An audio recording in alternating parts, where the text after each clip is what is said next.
Hola, buenos días.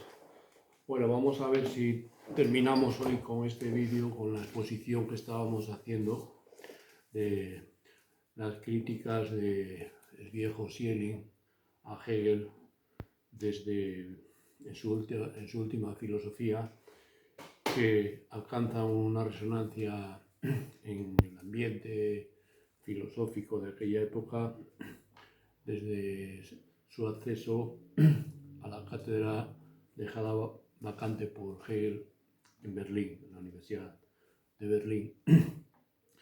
Y ahí estábamos viendo que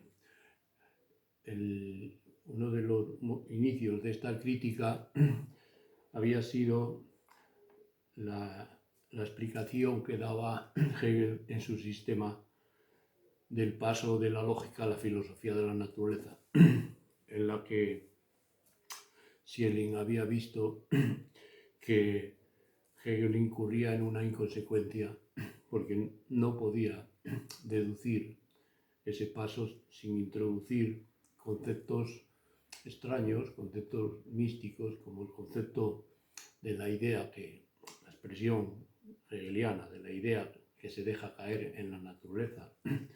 Habíamos visto cómo Schelling denuncia este paso e incluso llega a decir que realmente ese paso no se produce de forma deductiva por decisión de la idea pues, que se deja caer en la naturaleza, sino que es la decisión, no es del automovimiento de la idea, como dice Hegel, sino que es por decisión del filósofo Hegel, ¿no? Que decide, una vez alcanzado la idea más alta de su reflexión filosófica, que es la idea de Dios como la idea absoluta, que es la idea que analiza y que resulta de la deducción que hace en la lógica, desde la idea del ser hasta la idea del ser en sí para sí, que sería lo absoluto como idea.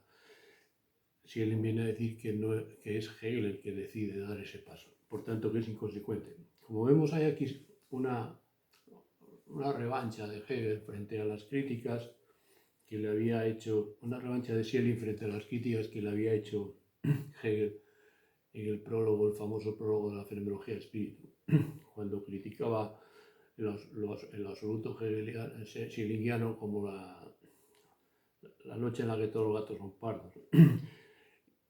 Schelling considera que tenía en parte razón Hegel, porque habría que desarrollar el absoluto conceptualmente, que es lo que hace Hegel en la lógica.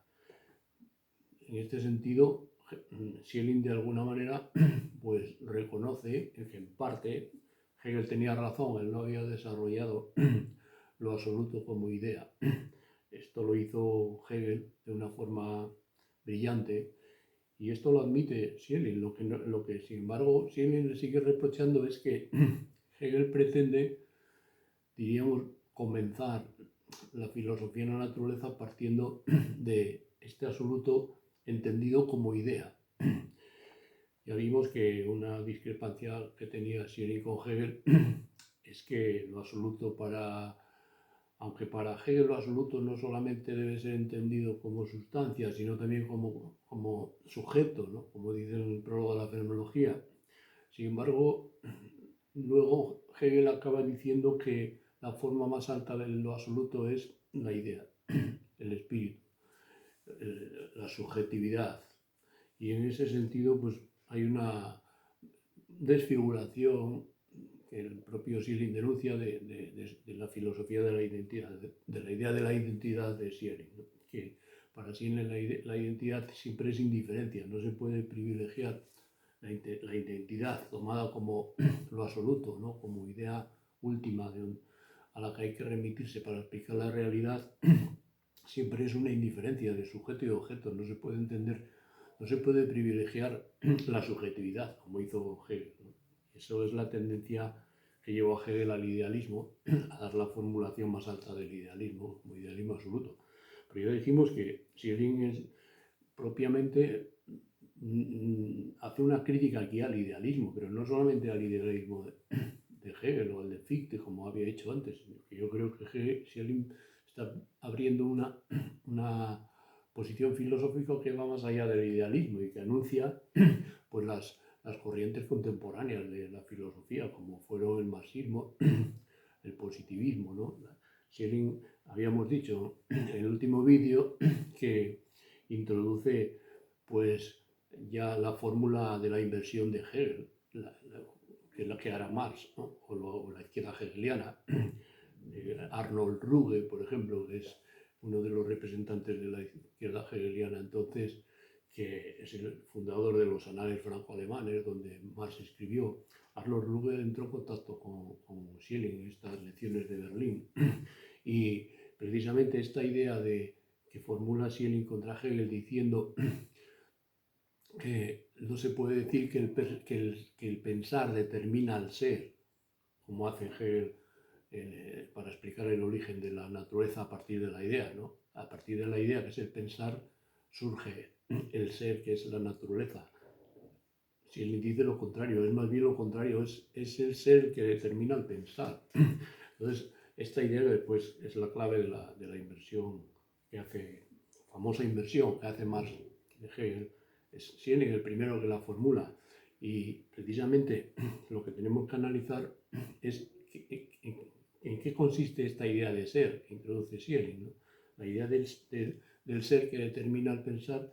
Schelling, precisamente para formularla, se remite a Spinoza y viene a decir que la idea del ser no hay que entenderla como pensar, sino como la entendía Spinoza, como el existente necesario, ¿no? Dice en términos el ente necesario o el existente, algo que existe necesariamente y que es la sustancia de Spinoza, ¿no? En este sentido, además, Schelling, al analizar que la filosofía de Hegel como filosofía puramente racional solamente llega a la idea del ser, pero no al ser mismo. El ser rebasa toda idea, todo concepto, dice en el sentido de Spinoza, dice, es un existente que está antes de la conciencia. Entonces, precisamente, Schelling introduce también una relación con la idea de la cosa en sí de Kant.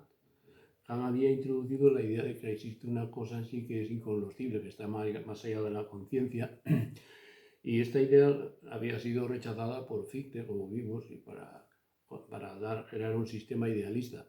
Pero Schelling dice que hay que recuperar esta idea, aunque en un sentido distinto del de Kant, viene a decir. ¿Por qué? Porque Kant, aunque introduce la idea de la cosa en sí, todavía está dentro de esta filosofía que llama Schelling negativa o puramente abstracta. Kant porque la superación que hace Kant de la cosa en sí es a través de la conciencia. O sea, digamos, el entendimiento que tiene Kant de la cosa en sí es a través de una filosofía de la conciencia, de una filosofía del pensar, ¿no? Mientras que en una filosofía que Schelling empieza a llamar filosofía negativa, puramente abstracta. Frente a esa filosofía, Schelling reivindica una filosofía positiva. Aquí aparece también este tema, la diferencia que introduce este último Schelling de la filosofía entre una filosofía negativa y una filosofía positiva. Y él se propone desarrollar la fundación de una filosofía positiva frente a la filosofía negativa que él considera que es la filosofía de Kant, de Hegel y el propio Fichte, una filosofía de la conciencia, diríamos. Mientras que Schelling introduce la idea de que hay que introducir una filosofía de la existencia, no de la conciencia. Por eso Schelling influyó mucho en el existencialismo, ¿no? Con esta distinción que hace entre una filosofía de la esencia y una filosofía de la existencia. La filosofía de la esencia sería una filosofía negativa, pura, de puros conceptos. La filosofía de la esencia trataría de lo positivo, lo dado, y en ese sentido introduce esta distinción alemana de las partículas que se usan en alemán, el was y el das, ¿no? El WASW de was o también de ASW, ¿no? El das, el que sería la traducción del latín del quid y del quod, ¿no? El was es el quid en alemán la partícula Q y el Quoz es el das. En ese sentido, Schelling utiliza esta distinción de las dos partículas para decir que la filosofía de Hegel, incluso la de Kant y la de Fichte, es una filosofía del was, una filosofía de la esencia, que trata de entender el ser desde el pensamiento, reduciendo el ser al pensamiento. En Hegel se alcanzaría esa reducción última de todo ser al pensar, a la idea. El mundo es el desarrollo de la idea, ¿no? Esto sería lo que Schelling considera un idealismo llevado al máximo, pero en este sentido Schelling no rechaza este tipo de explicación, lo que dice que es incompleta y además que es falsa cuando pretende a partir de ahí deducir lo positivo, como hace Hegel. En el paso a la filosofía de la naturaleza, lo positivo no se puede, es indeducible. Entonces Schelling hace un análisis de lo que sería para él la idea diríamos, del Dios de Spinoza o de Hegel, que utilizan esta terminología que dijimos que es puramente del Dios de los filósofos, ¿no? Está hablando del Dios de Spinoza, está hablando de la existencia necesaria, de la realidad que necesariamente existe previa a toda conciencia. En ese sentido, Schelling también hace aquí unas críticas a Hegel, al cosmismo de Hegel, al principio de Hegel de que todo lo real es racional y todo lo racional es real.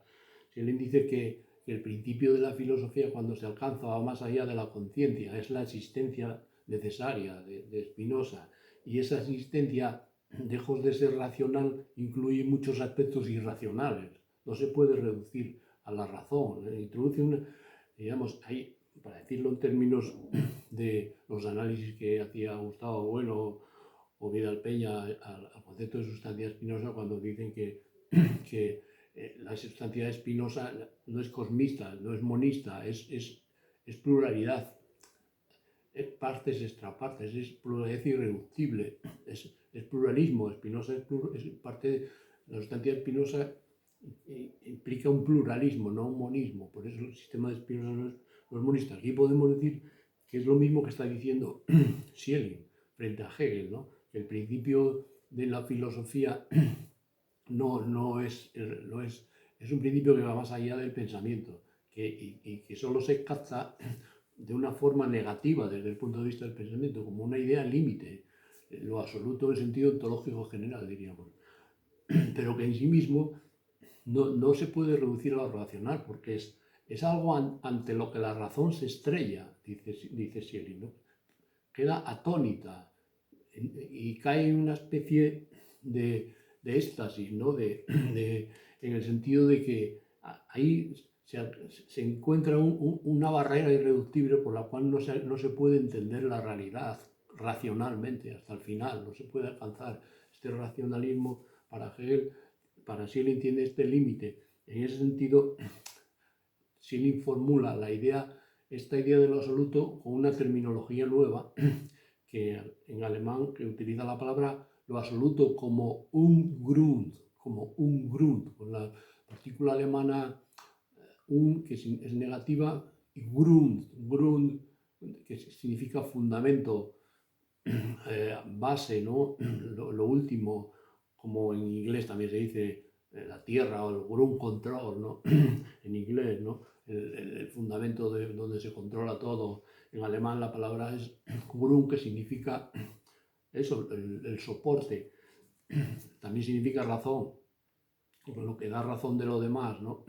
Pero lo que dice Schelling es que lo absoluto no es idea, sino que es todo lo contrario, es un Grund, lo sin fondo, con lo que viene a decir que no hay un principio último del que se pueda, una vez que se alcanza esa idea de absoluto como lo sin fondo, no se puede después deducir a partir de ella construir el mundo, como hace Hegel, como pretende Hegel.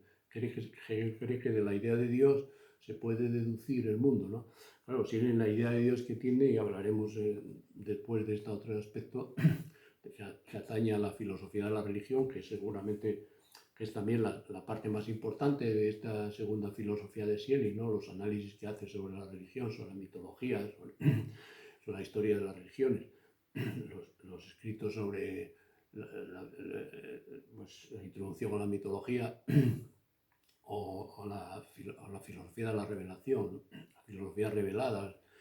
Vamos a tratar de esto más adelante, pero primero hay que aclarar fundamentalmente este aspecto ontológico, diríamos, de la filosofía de Schelling que lo diferencia de Hegel. Es decir, que es la crítica a la idea de Hegel como fundamento.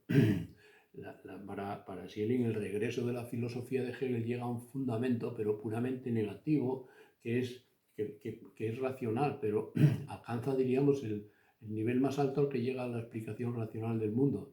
Pero ese fundamento ignora que es solamente un fundamento de la conciencia y que no alcanza el ser, ni lo puede alcanzar. En este sentido, para Schelling la idea del mundo es la idea del fundamento. Aquí tiene otro aspecto, que seríamos la idea de introducir un fundamento paradójico, que es un fundamento sin fondo, ¿no? Esta idea de un fundamento sin fondo, un Grund, es la idea brillante de Schelling que aparece aquí. Bueno, yo me remito a mi libro donde analizo como textos y más detalladamente esto, porque claro, también todas estas críticas que hace Schelling a Hegel están contenidas en sus escritos sobre la historia de la filosofía moderna, pero también están dispersas por escritos de esta época. Entonces me remito a mi libro, pues el capítulo 4, lo absoluto como idea ontológico en general, ¿no? Que incluye lo absoluto como un Grund, ¿no? La página 182. Pero también me remito a otro capítulo que vamos a ver, porque esta idea de lo absoluto como un Grund y cómo explica entonces Schelling a partir de lo absoluto como un Grund la vuelta al mundo, ¿no? La vuelta a la explicación de la naturaleza, como hacía Hegel. Schelling rechaza la explicación de Hegel porque le parece que es equivocada, porque pretende ser racional, pero no lo es, ni lo puede ser. Pero si no cabe una explicación racional, ¿qué explicación tenemos, no? Si no cabe una explicación puramente racional. Entonces aquí es donde se introduce la idea de una vuelta al mundo utilizando la filosofía positiva. La idea de un comienzo positivo de la explicación del mundo que debe hacer la filosofía. Entonces, claro, esto implica, como ya dije antes, la distinción importantísima que hace Schelling entre dos tipos de filosofía. Este segundo Schelling, la filosofía negativa y la filosofía positiva. Ya me remití en el otro vídeo al texto donde aparece desarrollada esta idea de una forma más amplia sobre la distinción de las dos filosofías, que es el texto que está traducido al español, la introducción a la filosofía de la revelación. Lo pueden encontrar en internet. Ahí aparece esta distinción muy trabajada, muy desarrollada. Yo le dediqué el capítulo 3 de mi libro, la distinción entre filosofía positiva y negativa. Es importantísima esta distinción. Vamos a intentar solamente dar una pincelada para que se entienda un poco de por qué es importante, ¿no?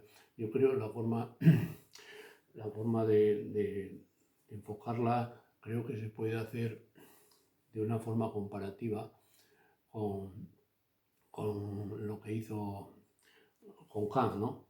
¿Por qué? Pues que cuando Schelling expone esta distinción entre las dos filosofías, dice que esta distinción que no es nueva, que existió en toda la historia de la filosofía, ¿no? Y que es la distinción que se suele después contraponer entre el empirismo y el racionalismo, por ejemplo. La filosofía positiva es la filosofía empirista, que supone que debe partir de la experiencia.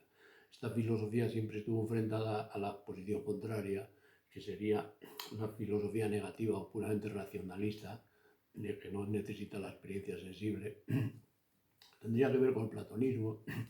Y en ese sentido dice Hegel que a lo largo de toda la historia de la filosofía hace unos análisis en esos textos que se va dando esta contraposición entre las dos filosofías, la filosofía negativa y la positiva, y prácticamente esta distinción pues es en la Edad Media, pues, la distinción entre Aristóteles y Platón, en los griegos, después en la influencia de la escolástica medieval, triunfa más bien la posición empirista, aunque Schelling siempre dice que aunque triunfe en una posición u otra, no, la posición que triunfa no puedo ignorar la anterior y tiene que de algún modo incluirla, ¿no? Entonces, claro, la posición escolástica que es aristotélica en el sentido de que supone que todo conocimiento viene de la experiencia, sin embargo, después se introduce la idea de Dios, que de alguna manera supone la fe. En fin, Schelling supone que estas distinciones es complejas, ¿no? No podemos detenernos en analizar cómo se podía formular esta oposición. Pero vamos a remitirnos a Kant, porque creo que puede aclarar un poco lo que viene a decir Schelling, ¿no? Como siempre se dice que Kant, el éxito de la teoría del conocimiento de Kant fue haber conseguido una síntesis entre el racionalismo y el empirismo, ¿no? Entre, digamos, la polémica que vimos, que conocemos, ¿no? Del siglo XVII entre el ignatismo de Descartes y el empirismo de Locke, toda esta lucha, pues llevó a Kant, se supone, como además esto aparece en casi todos los manuales, que Kant habría alcanzado una superación de esta distinción creando una filosofía, una teoría del conocimiento que ya no sería empirista ni puramente racionalista, que sería una posición que integra las dos partes, porque Kant supone que el conocimiento tiene un aspecto racional, pero no puede ir más allá de la experiencia, ¿no? Entonces, esta es la idea de la filosofía crítica de Kant. Bien, pues la idea de Schelling es similar también, viene a decir que hay que hacer una filosofía que sea a la vez negativa y positiva, no puramente negativa como la de Hegel, que considera una filosofía puramente racional. Tendría que ser una filosofía que diese cuenta también de la experiencia y de la existencia, no solamente de la esencia, ¿no? Sería un poco esta idea la que plantea Schelling esta época final de Berlín y de Múnich. Pero la diferencia con Kant está en que Schelling considera la filosofía de Kant, sin embargo, como una filosofía que en último término no consigue superar esta oposición, porque esta superación que hace Kant de la oposición se hace desde el punto de vista de la conciencia, del pensamiento, ¿no? De la conciencia trascendental, ¿no? Que sería la que unifica la experiencia y la razón, la unidad enlazadora de ambas. Pero claro, para Schelling esto es una filosofía todavía negativa, porque se mueve en el nivel de la conciencia, mientras que Schelling supone que hay que alcanzar un punto de vista positivo, en el sentido de que sea no una filosofía de la conciencia, sino una filosofía del ser, de la existencia, ¿no? Aquí yo creo que se anticipan ideas que después aparecerán en Heidegger, ¿no? En Heidegger, de hecho, mi experiencia de mis investigaciones sobre Schelling y la lectura de sus textos, pues cuando leo los textos de Heidegger me recuerdan muchas cosas que decía Schelling. Es decir, que Heidegger, no sé si leyó esos textos o son coincidencias, pero esta idea de Heidegger de introducir una filosofía del ser, ¿no? Entonces, el análisis de partir del hombre en el ser y tiempo como de un ser ahí, no de una conciencia, de un ser que está a mano con los objetos del mundo, no ante la vista. Todas estas distinciones que hace Heidegger creo que tienen mucho que ver con estas ideas de Schelling, ¿no? Schelling propone un nuevo punto de arranque de la filosofía, punto una vez que se alcanza con la filosofía negativa, que sería la filosofía regresiva, diríamos, de Hegel, que llega a alcanzar la idea suprema, cómo vuelve al mundo. En el sentido platónico, ¿no? Como dijimos muchas veces, cuando Platón decide que hay que regresar hasta de la caverna, hasta salir y llegar a la idea del sol, que es el bien, ¿no? y luego volver a la caverna. Hegel haría algo parecido, alcanza la idea de lo absoluto como idea, con la lógica, y luego, empezando por la fenomenología, partiendo del mundo, llega a la idea de lo absoluto como concepto, y después trata de volver a la caverna, es decir, explicar la naturaleza, explicar el espíritu, el mundo de la naturaleza y el espíritu. Lo que Schelling dice es que el error de Hegel es que no explica el mundo real, porque explica el mundo idealizado, un mundo idealizado que no es la naturaleza real, sino que es la naturaleza, una naturaleza puramente lógica, pero no real, ¿no? Todas estas acusaciones que además se hicieron a Hegel. En ese sentido, ¿cómo se produce ese paso de lo absoluto a la explicación del mundo? Aquí es donde se dice que es necesario introducir un fundamento nuevo, que es el fundamento positivo, ¿no? Es decir, una filosofía positiva. La filosofía positiva complementa a la filosofía negativa. Una vez que se alcanza la idea y se comprende que la idea no es la realidad, porque detrás de la idea está la realidad que va más allá de la idea, que es la sustancia de Spinoza, que es irreductible a la razón. Y Schelling dice precisamente que el punto que nos llama la atención en esto es la famosa pregunta de Leibniz, ¿no? Que decía Leibniz, la pregunta ontológica: ¿por qué existe algo y no más bien nada, ¿no? Una pregunta que vuelve a recoger Heidegger también, pero Schelling la traduce en otros términos. Esta pregunta había que traducir en los términos: ¿por qué hay razón y no más bien sin razón? ¿Por qué hay razón y no más bien sin razón? Y en ese sentido es en el que Schelling entonces se da cuenta que desde la idea de lo absoluto como algo, como un Grund, no podemos regresar, no se puede deducir el mundo. Entonces hay que introducir un salto, es decir, hay que introducir un salto para evitar para evitar el nihilismo que lleva la idea del Ungrun, la idea de que el mundo es un abismo, que no tiene sentido racional. Esto llevaría, claro, el peligro que lleva esta idea es que entonces el mundo no tiene sentido desde el punto de vista a lo que llega la idea de la razón, ¿no? Cuando alcanza esta idea, al final de la lógica de Hegel se tenía que alcanzar la idea de lo absoluto como sin fondo. Pero para evitar el nihilismo no se puede hacer como Hegel, encubrir esa idea como si fuera algo en realidad racional, y entonces a partir de ahí sí, de una forma doméstica, pues pasar como hace Hegel tranquilamente, de la idea de la naturaleza al mundo, ¿no?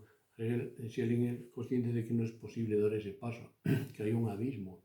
Entonces, ¿cuál es la forma de volver a la caverna? Aquí es donde Schelling dice que hay que introducir otro principio, otra filosofía, que es una filosofía positiva. La decisión de volver a la caverna no se puede deducir de la idea, como dice Hegel, sino que es una decisión que depende de la voluntad del filósofo. Por eso Schelling dice que es el propio Hegel el que decide que hay que volver, pero no es la idea. Esto es un misticismo ahí encubierto, no es la idea. No hay, la idea no decide por sí, ni se automueve por sí, sino que es el filósofo Hegel el que decide. Entonces, Schelling viene a decir que entonces el final de la filosofía negativa, que es cuando se alcanza la idea absoluta, de la filosofía negativa no se puede pasar directamente al mundo. Hay un hiato, un salto irracional. No podemos explicar completamente toda la realidad racionalmente, porque descubrimos que la realidad no es racional enteramente. Entonces, ante esto, no es a partir de una decisión puramente de la conciencia o del conocimiento racional el que surge el mundo, sino que es a partir de una decisión del filósofo, de la voluntad del filósofo de volver al mundo. La idea de la voluntad de Schelling es, diríamos, la voluntad sería no el Ungrund, sino que sería, como decía Schopenhauer, ¿no? Sino que sería el Urgrund. Ur es una partícula que significa el fundamento originario, el fundamento del que positivo, por el cual luego reconstruimos efectivamente el mundo. Esta distinción es importante, que hace Schelling entre Ungrund y Urgrund, como dicen los alemanes. Urgrund, ¿no? El Urgrund es para Schelling el comienzo de la filosofía positiva, y el Grund no es la idea, es la voluntad del filósofo que es una voluntad positiva, que pone lo positivo. Y entonces aquí aparece también el concepto que tiene Schelling de lo positivo, que no es el concepto de los positivistas, como Comte, ¿no? Lo positivo para los positivistas es lo dado a la experiencia, los hechos. Schelling introduce una idea más rica de lo positivo. De lo positivo no solamente es lo dado a la experiencia, que también es necesario, por eso la experiencia es necesaria para alcanzar el mundo real, no el mundo puramente de la idea, el mundo real. Y en esto tienen razón los empiristas cuando continuamente reprochan al idealismo de Hegel hacer un mundo que no es real, que es el mundo de la idea. Aunque en parte, dice Schelling, no tienen completa razón porque Hegel también tiene en cuenta la experiencia. Lo que pasa es que la tiene en cuenta de una manera distinta, pero sí tiene en cuenta la experiencia. ¿Cuál es la experiencia que no tiene en cuenta Hegel ni los positivistas? Aquí es donde Schelling introduce la idea de lo positivo. Dice, lo positivo no solamente es lo dado a la experiencia, sino que es lo creado, lo producido por una voluntad. Como por ejemplo cuando se dice que una ley es positiva, una ley no, depende de la voluntad del legislador. Entonces, en ese sentido, introduce Schelling un concepto de lo positivo muy interesante porque yo creo que anticipa también ideas que después aparecen en Piaget o en la teoría del conocimiento de Piaget, cuando Piaget dice que lo positivo es el hacer, por ejemplo, no son las sensaciones, sino son las acciones. Pues Schelling está diciendo que lo positivo es la voluntad del legislador, el hacer del legislador, el agere, que dice en latín, que es el hacer una ley, ¿no? Hay textos muy interesantes de Schelling que no podemos citar aquí, pero no están traducidos la mayoría de ellos, pero por ejemplo textos en los que se desarrollan muchas de estas ideas pues son los cursos de Múnich que dio en los años 1820-1821, Grundlegung der Positive Philosophie, Münchener Vorlesung, del semestre de invierno 1820-21. Este texto es fundamental, aquí aparecen muchas de estas ideas de Schelling, lo que pasa es que son textos que vienen parece de apuntes de clases y que tomamos los alumnos. Otro texto interesante en esta línea, que no está traducido tampoco, lo tenemos en la biblioteca, estos textos. Los textos de Erlanger, cuando empieza sus lecciones en la Universidad de Erlanger, después de un periodo largo en que Schelling no publica nada, pues vienen también, son de esta época, Initia Philosophiae Universae, Erlanger Vorlesung.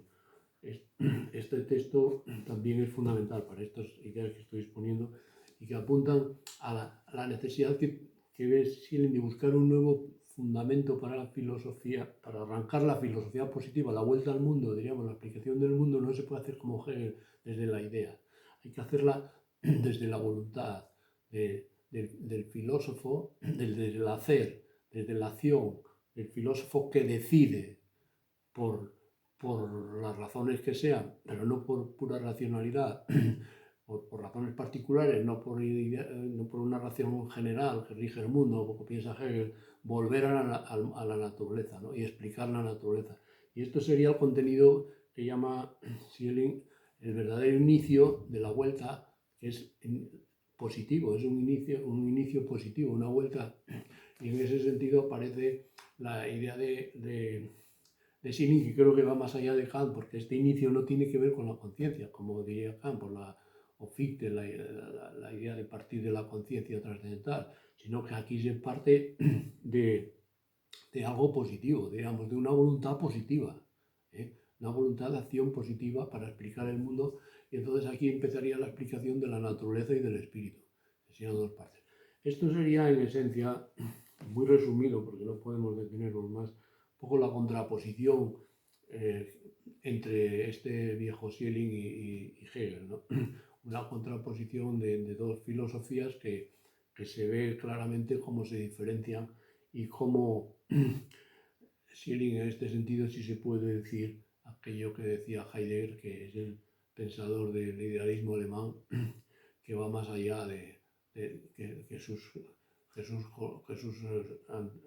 antecesores, como Kant, Fichte o el propio Hegel, del que fue amigo y luego rival, pero que Schelling resucita, diríamos, cuando se le había dado por muerto, con una crítica que hoy vemos la importancia que tiene en relación con lo que pasó después en el desarrollo de la filosofía contemporánea, ¿no? Como todas estas críticas que hace Schelling a Hegel, al idealismo de Hegel, diciendo que hay que invertirlo por una parte, por otra parte hay que buscar un fundamento positivo para el inicio de una filosofía positiva que complemente a la filosofía negativa, que es el idealismo o la filosofía puramente racional, ¿no? Todas estas ideas son muy ricas. Sin embargo, en esa época no se le dio mucha importancia porque se interpretó a Schelling de una forma, pues, ligándolo a una especie de movimiento de reacción política que hubo en Prusia a la muerte